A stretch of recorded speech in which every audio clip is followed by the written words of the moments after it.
The big man walked in front of the threshold with his arms up. I shot that big fucking guy right between the eyes, and he dropped like a sack of rocks. It's taken me over 20 years to talk about this. I don't know why now, of all times, I'm feeling the urge to get all of this out. But here it is. I won't lie. I've got some liquor in my veins. I'll have even more by the time I finish saying my piece.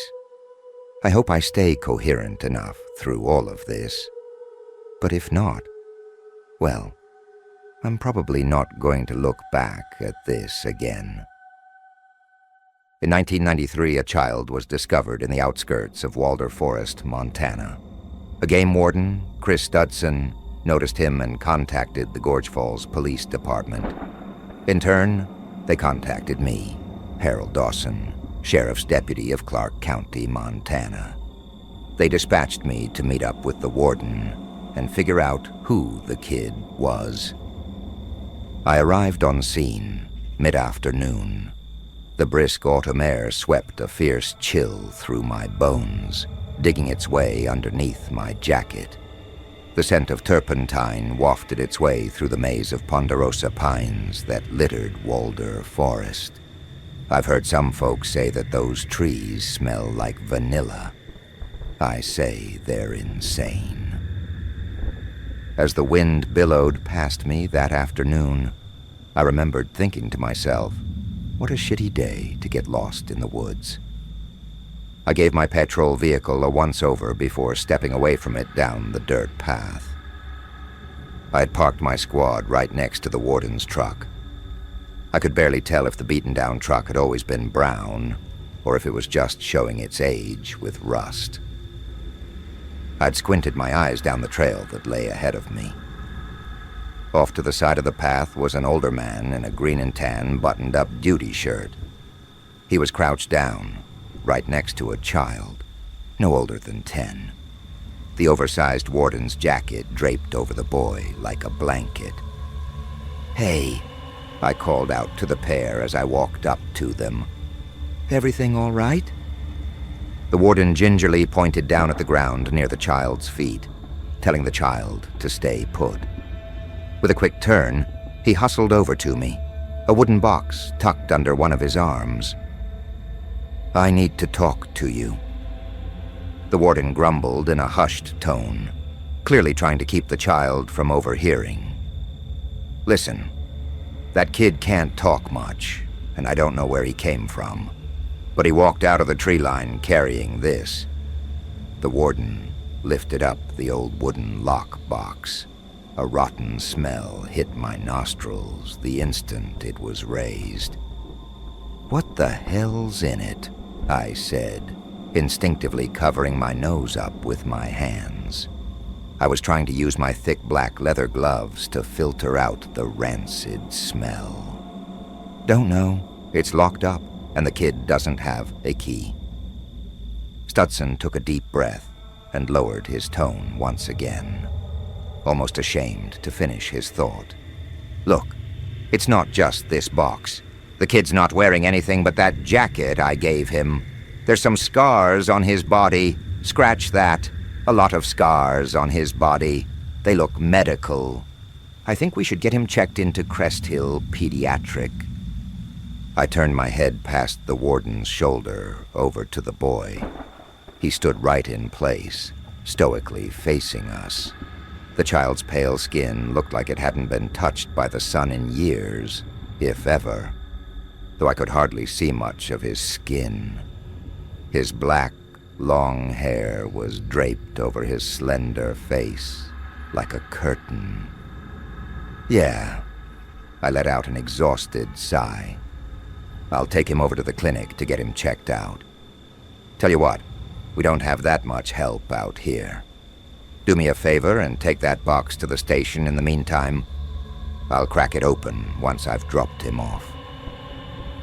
With a nod, the warden spun back around towards the child, taking a knee right in front of the boy. "Hey, kid, you're gonna go with this nice man, and he's gonna get you some help. I've got something I need to take care of, but I know you're in good hands, okay?" The child's eyes rested on Studson. His eyes were too cold and too dark to be a child's. They almost looked vacant. Despite that, Studson turned towards me and put on his fatherly voice, exaggerating his friendly tone. "All right, boss. He's all yours. Take good care of him. I'll see you down at the station." The warden stood himself up and walked towards his beaten-down truck. I took his spot next to the boy. After a brief moment, the sputtering sounds of Studson's reverberating engine filled the wood line. The warden made a quick U-turn over the dirt road and drove off. "Hey, bud, what's your name?" I asked, trying to marshal up my own fatherly tone. The boy's damaged eyes looked into mine, his gaze deadpanned and hardened. "Won't hurt?" the child sputtered out with no sense of rhythm or rhyme. His vocabulary was clearly underused. I felt my heart sink. I raised one of my hands to place on the boy's shoulders, but his body quickly stiffened at my movement. I put my hand back down to my knee. "Did someone hurt you?" I asked in the calmest voice I could muster. "This'll hurt," the boy said. His tone glazed over as he trailed his hand down his sternum and stomach. I watched his movements with concern. I couldn't help but have my mind wander back to what the warden had said about his scars. "I'm sorry, kid. I just need a quick look." I raised my hand back up to the child and peeled back the warden's coat. Surgical scars lined the child's sternum and stretched further down to checkerboard the boy's stomach. Some were old and faded. Others looked newer and fresher. The most recent couldn't have been more than a month old. Jesus. I felt my voice fade off. Never in my life had seeing something on a call affected me quite like seeing what was done to that boy. I covered the boy back up in the jacket and stood. This time with a softened touch, I rested my hand on the boy's shoulder and softly pushed him towards my vehicle. "We'll get you checked out, bud," I whispered to the child as I strapped him in. I've had other kids in the back of my vehicle before, usually for shows and job events. They were always looking around and fiddling with everything. But not him. He didn't look around the police car like a normal child might. He was broken. Cop aside, I was a father and I knew he wasn't in the right headspace. A nearly silent drive took us over to the Crest Hill Pediatric Clinic. I carried him inside and let the nurses take him into one of their rooms. I gave them my card and told them to contact me specifically if they learn anything about the boy. That included his health, though that was only partially for my investigation. I was praying that the kid was going to be okay. I was certain that this wasn't just a case of a lost child. If it turned out that it was just some irresponsible or abusive parents, then it would take hell and high water to keep me from dealing with his caretakers personally. Shortly after returning to my squad, I drove over to the small Clark County Sheriff's Department and stepped my way inside. Normally you'd walk in and you'd only smell the musk from the aged wooden walls, but that day, the only thing that struck my nostrils was the smell of that rotting box. Studson was waiting for me right near the check-in. My secretary was sporting a medical mask to help her with the scent. Well, that smell certainly didn't get any better. I grumbled as I put my jacket on the rack, tossing Studson's jacket back towards him. He caught it in the air before looking it over. No, it certainly doesn't. Don't think the heating in here is helping any. I walked back towards my office, Studson following in tow. I sat down at my desk and the warden placed the box in front of me. "Got any tools?" he asked. I responded in a shrug. "I'm sure I've got something in here." I fiddled around and opened up a couple of doddering wooden drawers. The humidity from countless summers kept the drawers from ever closing properly, which provided me with endless frustration over the years. But eventually, through enough back and forth, I found a cheap little plastic screwdriver. It had tucked its way underneath some papers. Let's see if this works. I spun the box over and started unscrewing the latches. I tried doing my best not to strip the metal away. With every screw that fell off of that box came another wave of foul air. Luckily, it only took a few minutes before the box was ready to be pried open. "Well, let's see what we've got here," I whispered out into the room, more to myself than to Studson. I let my hands trail down the edges of the box before pulling the top off. Putrid air rushed out and slammed into my face. I covered my nose and mouth and looked inside. I refused to sugarcoat this. Inside was a petrified fetus. At first I thought it was some sort of sun-dried, hairless cat, but looking at its face, I knew it was human. Age had dried it out, but it couldn't hide its features.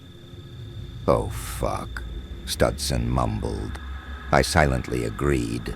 I think it was all we could really say. Whoever did this needed to be caught and questioned immediately. I covered the box with its lid and told the warden to stay close to the office. I dialed up straight up to the sheriff himself. After a long talk, our discussion boiled down to this: figure out what's going on, let him know, and we'll see what he can do from there. I had the full resources of the department for now, which really only settled down to having 3 sheriff deputies and myself at my disposal. I'd have to make do. Shortly after, I got a call from the clinic. They wanted someone from law enforcement down there to talk to the boy. They told me he's been vivisected, not just once, but multiple times. Anything he could live without was gone. A kidney, his spleen, part of his liver, all surgically removed. I told them I was on my way. It was the least I could do. I could still be there for him if no one else was.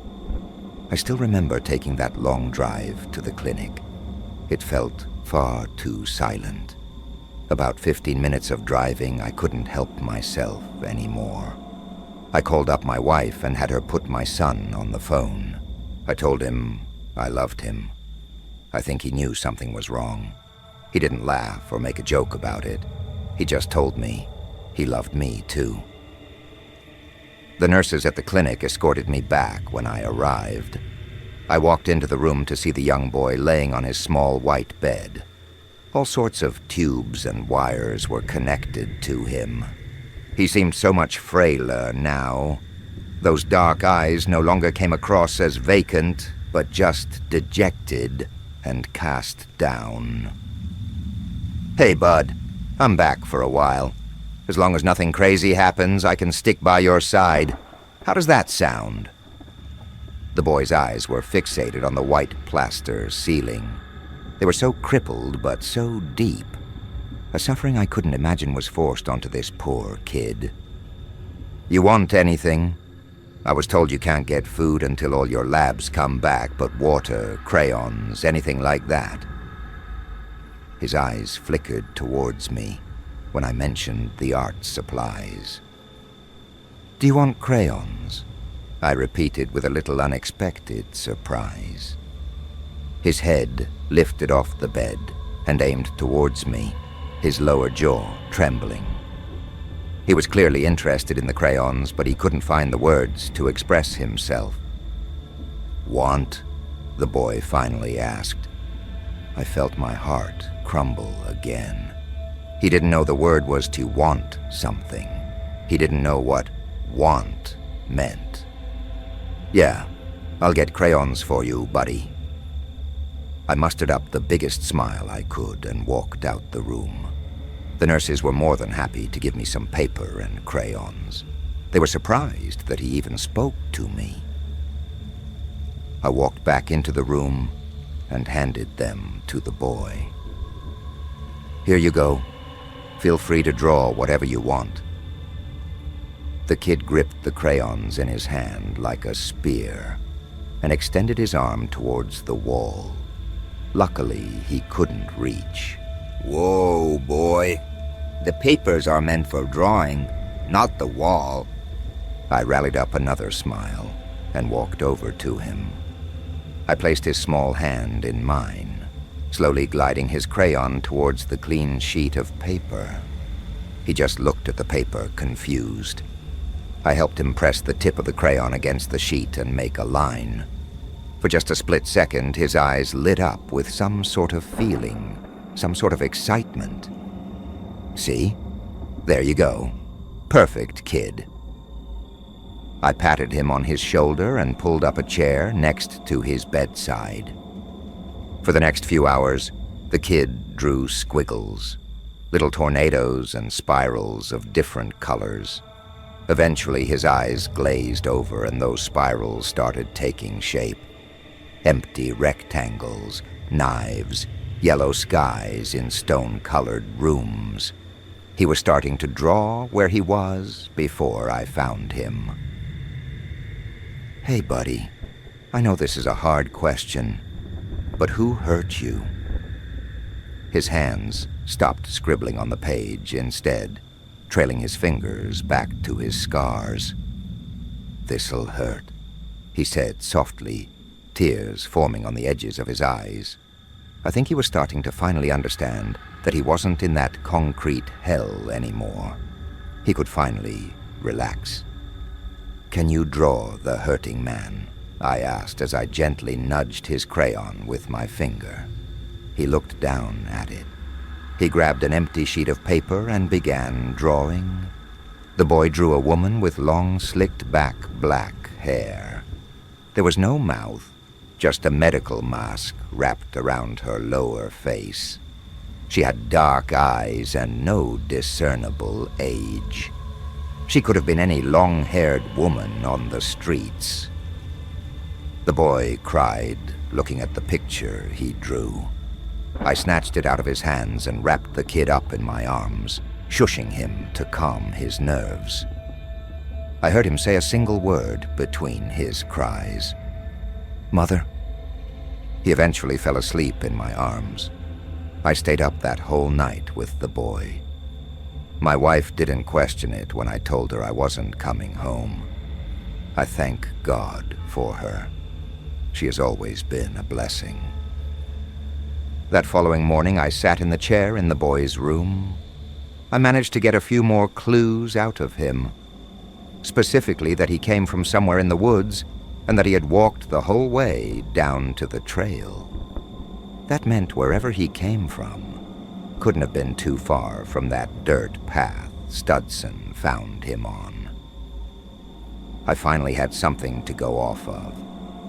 I ended up waking the other deputies up and called them in for some overtime.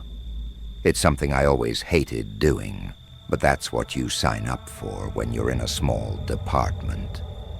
Once I explained that we were doing a search on behalf of a possibly abused child, they were all on board. No questions asked. Their names were Jackson Shaw, Louis Watts, and Dean Terry. Remember them? Please. We started the search around 2 p.m. that day. The same scent of turpentine emanated around us as we readied ourselves for our search around our deputy vehicles.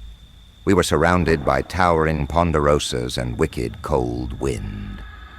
Jackson and Louis had their trunks open. They each were putting up some extra ammo into a duty sack. They were bringing their Remingtons with them, just in case. The game plan was pretty simple.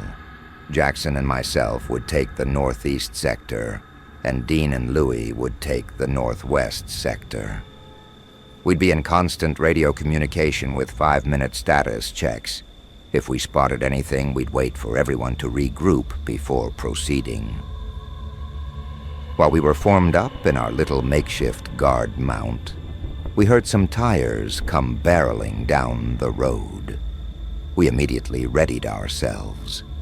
I felt something fierce burning within my chest. I couldn't tell if it was adrenaline or anger. All I knew is that if I saw an ounce of black hair sticking out of that vehicle, I would have personally taken up a court case. But it wasn't anyone of the sort. Kicking up a major pile of dirt behind it was an old game warden truck. A big weathered hand had stuck itself out of the window and outstretched its fingers into a big wave. "Fucking hell," Jackson muttered, pointing his shotgun back down at the rocks. I put my pistol back into its holster and walked up to that truck's door with a purpose. I wasn't even all the way up to it before I started barking at him. "Studson, you dumbass. What are you doing out here?" Studson opened up his rusted door and stepped out, pulling up his duty belt and clipping his holster onto it. "Well, I might have heard you all were going into these woods looking for some bad folk. Just so happen that I'm out here looking for a rabid wolf. Crazy how these things work out. But since I'm here, might as well team up together." He turned to face me with a look that clearly said I didn't have a choice in the matter. Studson was a good man. If I didn't know I could trust him to handle his own, I would have sent him home. But I didn't. Instead, I nodded. "Yeah, crazy how the world works. Couldn't agree more, though. Studson, come with me and Jackson. We'll keep an eye out for that wolf while we're out there." Without even a smile between us, we both returned to the group. No chances out there.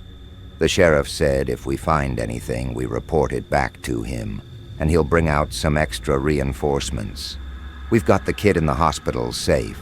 We don't need to lose anyone from being dumb out there. With a deep breath, I continued. "All right, let's get this started. Jackson, Studson, let's head out." With that, our two groups broke away from our vehicles. We headed up to the northeast like we planned. Like clockwork, our watches would beep every 5 minutes and we'd radio ourselves in. We gave ourselves until sunset to regroup back at the squads. Unfortunately, only after a few hours, the sun had already started setting and nothing turned up. We swung back around towards our vehicles. It wasn't too much longer after making a U-turn in that forest that we got a broadcast over the radio. It was Dean. He only whispered into his mic. We could barely hear him through the static. "Dawson, it's Dean. I don't know where Louie went. He was right behind me not even a minute ago. I think..." Click. End of transmission. I immediately tried radioing back. "Dean, where are you? You think you could wave around your flashlight for a while until we find you?" I held up the mic to my ear, just in case we only got whispering back again. But we didn't even get that. "Well, boss, what do you want to do?" Studson asked. His big hand held onto his pistol grip, the hood of his holster down. He clearly knew what he wanted to do. "We could take the gamble that there's some interference around here and head back to the squads. But if I'm being honest, I didn't like how that conversation went." "Yeah, I'm with you on that one," Jackson chimed in. He was scanning the now darkening forest, white-knuckling his shotgun. "Sounds like we've made up our minds, then," We all looked at each other and shared the same agreeable nod. Weapons drawn. Don't fire unless you know what you're shooting at. Jackson be point. Studson and I will be behind you. Make sure we see each other, all right? I looked towards the warden, who nodded. We formed into a tight triangle and slowly made our way west. After about 30 minutes, Walder Forest fell into complete darkness. We flipped on our spotlights to illuminate the area around us, but that only went so far. Every 5 feet was a tree, obscuring our light and casting dancing shadows around us. I couldn't help but feel like we were being watched. To this day, I don't know if we were or not. "I see a light up ahead," Jackson whispered out. He let his pace fall by a few seconds so we could see what he was looking at. Sure enough, there was a strong beam of light shooting its way up at a tree trunk about 30 yards from us. "We pressing forward?" the deputy at our point asked while he re-gripped his hands around the shotgun's frame. Despite the bitter fall weather, we all found ourselves with a cold sweat burrowing into our clothes. I tapped Jackson on the back to let him know we were still behind him. He swallowed some spit and pressed on. We couldn't have been more than 10 yards away by the time we noticed the spotlight was dangling off of a bush. It was the same make and model as ours. We knew it came from one of our units. "Hey, Studson, you good at tracking?" I could feel the cold air hit my throat with every word. "Yeah, I've got some experience. Cover me and I'll look." I nodded and tapped Jackson back on his shoulder. We formed a 2-man ring around Studson as he looked over the area. It didn't take long for him to spout off some information. "There's a lot of blood, still wet but cold. It's in the spotlight too. Looks like some drag marks are going through the brush over there." He lifted his spotlight and I risked a glance. Sure enough, there was upturned dirt and broken branches going straight through the bushes. This whole situation just changed. "Studson, I suppose that wolf you mentioned earlier didn't happen to actually exist, did it?" Studson shook his head. "Didn't think so. Give me a second." I grabbed my radio and switched frequencies back to the department dispatch. "Mary, it's Dawson. Call up the sheriff and tell him we possibly have 2 officers down northwest of our vehicles on Access Road B, Walder Woods. We'll need medical on the way." There was silence. I felt my heart start pounding. A few seconds later, I finally got a reply. "Understood. Dispatching medical and routing up the chain. I'll have medical wait by your vehicles for you." Her tone was professional, but I knew this was hitting her just as hard as us. We just didn't have time to worry yet. "Thank you, Mary." I let go of my radio. Instinctively, Jackson got back in front of us. We reformed into our formation. Jackson's face told me everything I needed to know. His adrenaline was spiked. His pupils damn near glowed. We pressed forward. Studson occasionally gave out directions to Jackson. I kept looking out in the tree line, seeing things that weren't there. Shadows dancing around from our lights, looking like creatures from nightmares. But we weren't chasing ghosts. I knew that. Somewhere in those woods was a woman with long black hair that I needed to find.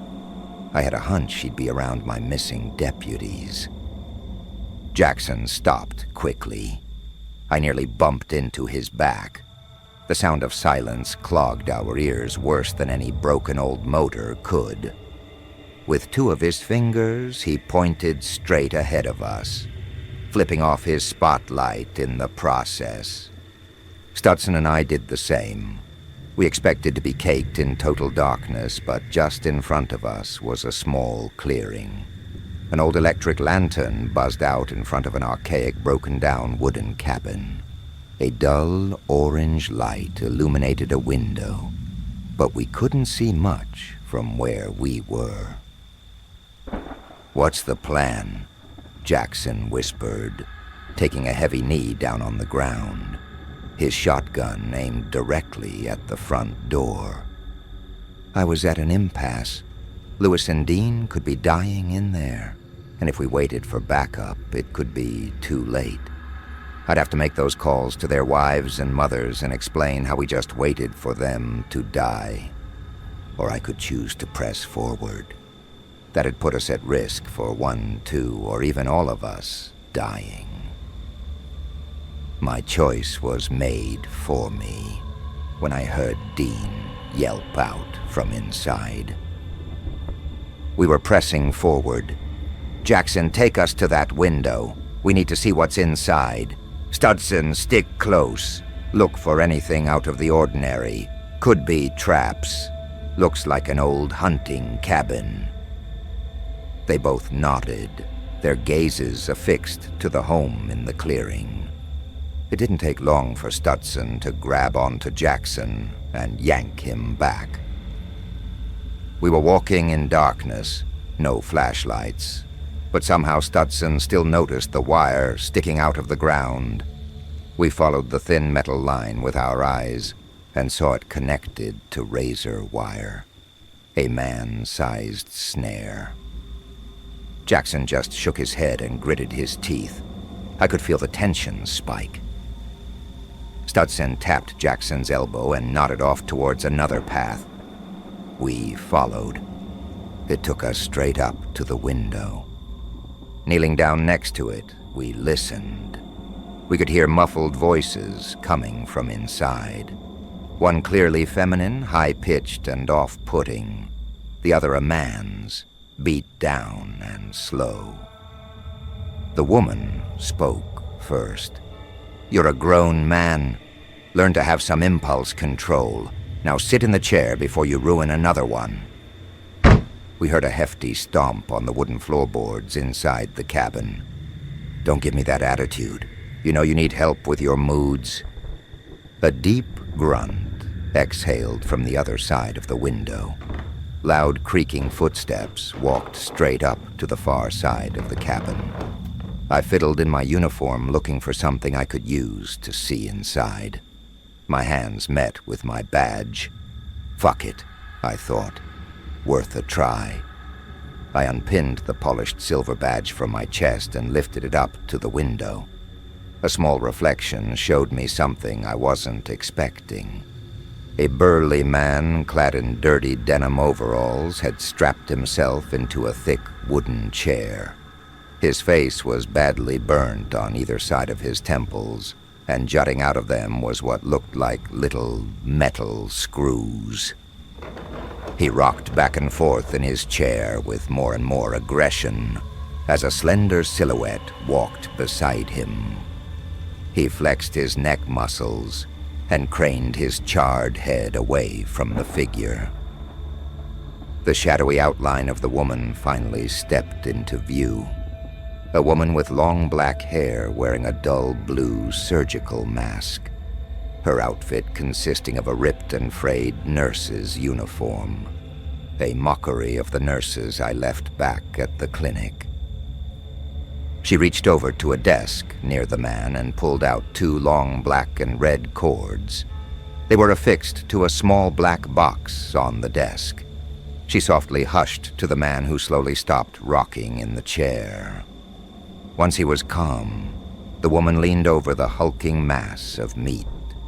She placed the black cords, metal end caps, to the metal strips that were sticking out of the man's temples. He immediately screamed as smoke pooled around his head. His body was jerking furiously and his muscles were tightening and spasming. A thick white foam formed at the edges of his mouth. The woman slowly counted to 3 and released the cords from the man's head. The large man now slowly rocked back and forth in his chair, drool spilling from his lips. Even from the other side of the window, we could smell the charred hair and skin wafting its way out of the home. "There you go, honey. See? All those nasty thoughts are all gone now." In a mockery of kindness, she carefully undid his straps. She stood him up and helped him into a back room. He stumbled over himself, bracing one large paw on the wooden walls next to him. I pocketed my deputy badge and looked over to Jackson and Studson. I think my face said it all. We found our girl. We found the mother. I indicated with my fingers that there were only 2 of them in the house, and that they were both in a back room. I pointed over to the lost spotlight and shrugged, trying to indicate that I didn't see the missing deputies yet. That was enough, though. It was time for us to head to the door and make our way inside. We crept around the home and stacked ourselves up next to the front door. We carefully searched the doorframe for anything that might lead us to believe there were any traps that were set for us. Studson just shook his head. He didn't see any. We all took a deep breath and counted to 3 using our fingers. Jackson was at point, me behind him and Studson following in the rear. At the signal of the 3rd finger being raised, Jackson pressed forward. He kicked the door hard enough to break through its rusted hinges. A major boom shook throughout the house. "Sheriff's Department, get on the ground now," Jackson hollered out. He breached straight forward into the home with us in tow. Jackson and I turned on our strobe lights.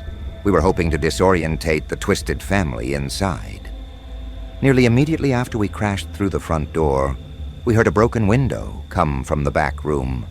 Yet still, we pressed forward, past the kitchen and the foyer.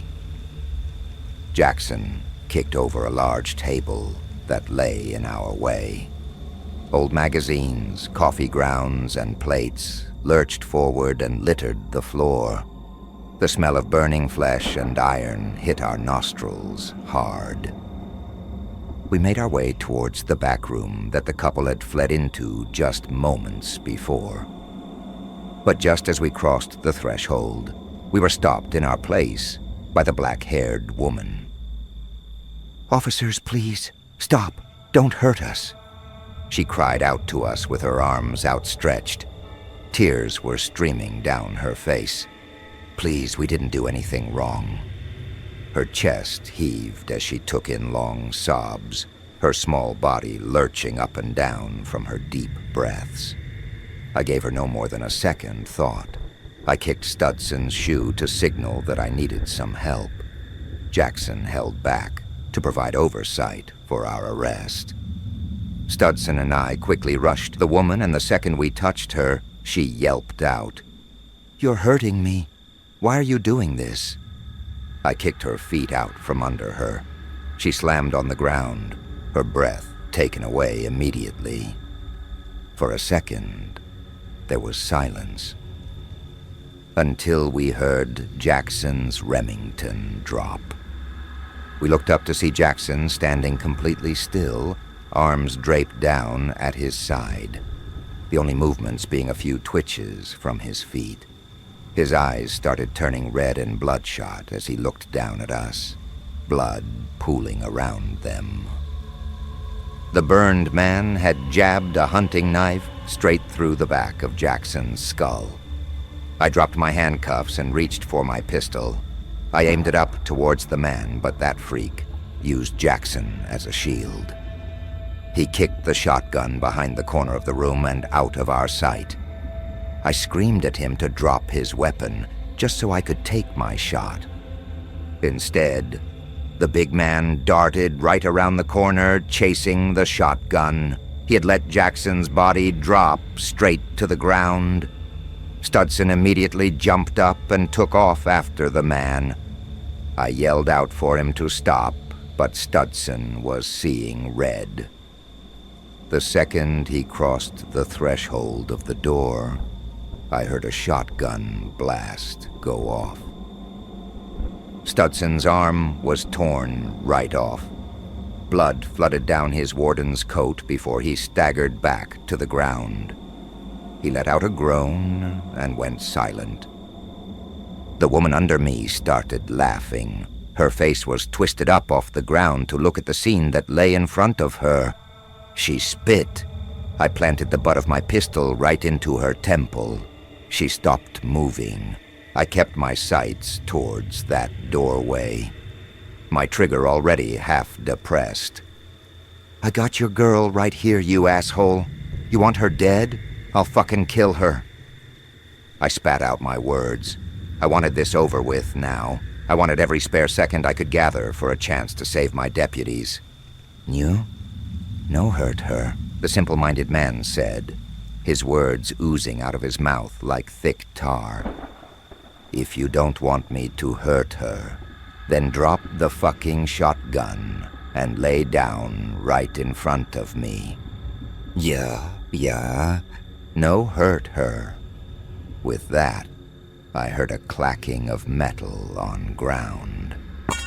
The tip of Jackson's Remington poked its way around the corner of the doorway and found itself resting on the floor. The big man walked in front of the threshold with his arms up. I shot that big fucking guy right between the eyes, and he dropped like a sack of rocks. I didn't have time to deal with him. I had deputies down. And guess what? I still see his dumb fucking face every time I close my eyes. Was he a good man in a bad situation? I don't know. I don't. But I had a choice to make, and I made it.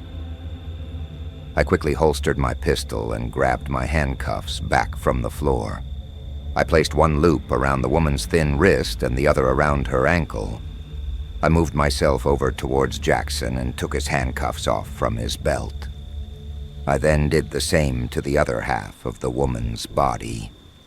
She was the only one that deserved something worse than death, and I was going to bring that to her. I left her on the floor, unconscious but breathing. I could finally check up on my partners. I ran back towards Studson and Jackson. Jackson was gone. His skin had already turned yellow like plastic. I'd been to enough calls I knew what death looked like. But Studson, fucking Studson, he was holding onto that stump of his with all his might. His skin was pale, but by God, he was still sweating and swearing. I ripped off his belt and tied it right above his wound. The blood stopped. He turned to me and smiled. I begged him to stay awake, and he nodded as best he could. I rushed over to the back room. It was a badly crumbling bedroom. I found a trap door near the bed frame that led down into a basement. I grabbed onto it and pulled. I got lucky when it opened. I wasn't thinking. If it was trapped, well, I wouldn't be writing this. I flicked on my steady light and aimed it down. Nothing but a small concrete box, but off in the corner was a crumpled-up deputy. Dean. As soon as the light hit his face, he raised up a hand to shield his eyes. He was alive. "Can you walk?" I called out to him, my voice echoing off the smooth concrete walls. I got gutted pretty good. I think if I stand, he stopped mid-sentence. I understood what he was about to say. I think he just didn't want to admit it yet. I ran through my options. No medical crew is going to come inside of a trapped home, and I have a downed deputy, a downed warden, and a prisoner, two of which won't last very long, not to mention a missing deputy still somewhere out in the woods. I banged my fist against my head, trying to fight out my indecision. I flipped my mic back to the dispatcher. "Mary, it's Dawson. I've got Dean and Studson both with me. They're both bleeding pretty bad. Get the sheriff to send those reinforcements out to my location. I'm about 15 minutes northwest of the vehicles. I'm in a cabin. I'm going to have to drag them out for medical. Make sure the crews bring everything they've got. Dean isn't looking so good. Tell whatever officers are down by the vehicles to come up here ASAP and help me with the transport. Tell them to watch their step. There are traps outside. Understood. Rerouting medical and redirecting Gorge Falls PD. Any update on Louis? Negative. He's still missing. We'll continue the search after I get these 2 men help. 10-4. I took a deep breath and looked around the bloodied old cabin. I did my best to take it all in and calm my heart rate. With a bit of a heave, I dragged the woman closer to the trap door. She was still slumped over with a big bloody red welt on her temple. I slid down the wall and sat down. "Hey, Dean, you good?" Still breathing. His voice was labored, but okay. "Studson, how about you?" "Well, I hear you hollerin' at me." His voice was quiet, groaned. He was in worse shape than he first let on. "I want status checks every 10 seconds. If you stop talking to me, I'll kick your ass back to life." And so, the night went on. For 15 minutes, I didn't know if I'd lose my deputies. Both of them even went quiet during that last minute. I had to take a risk and leave the woman to physically snap them back into this world. But they made it. We got them on stretchers and took them out of the woods as soon as we could. Like I thought, Jackson was long gone before help arrived. I still haven't thrown out his locker that's in the department. His wife couldn't bear to look through it.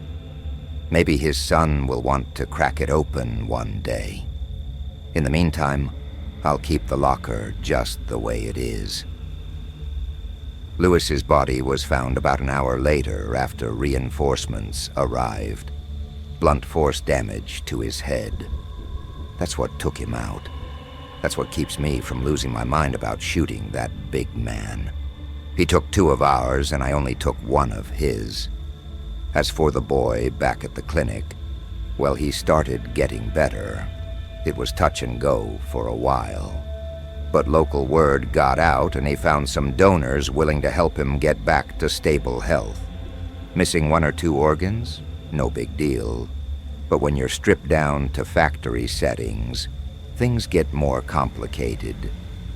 Oh, and Studson ended up adopting him. Named him Miles. Him and his daughters got along great. It took a while, but Studson is a good and patient man, and Miles ended up turning around eventually. Dean was patched up and came into work the second he could. I think losing both Jackson and Lewis hurt us both. We needed this job to keep us going. We both feel a lot of blame for that night. I'm just glad we were both there for each other during those dark nights when those bad thoughts ended up creeping in on us. As for that black-haired woman, her name is Josephine Adams. She had a miscarriage about 10 years prior to the night of her arrest. Her husband's mind snapped. He tried killing himself. She instead cured him by shocking the man into mental degradation. Mrs. Adams had Miles just to try to find a way to bring her firstborn back. She had a child right in front of her, and she abused him like a lab rat. Yet in court, she emphatically stated that she was the only sane one in her family. She was declared medically incompetent by the court. She was sent to a criminal psychiatric ward for the rest of her life. Don't let anyone tell you any different. Those wards are no better than prison. To be honest, I was just happy to have a chance to testify against her. I brought Jackson's and Lewis's badges with me. I thought they'd want to be there for it. Anyway, that's about it for my reminiscing.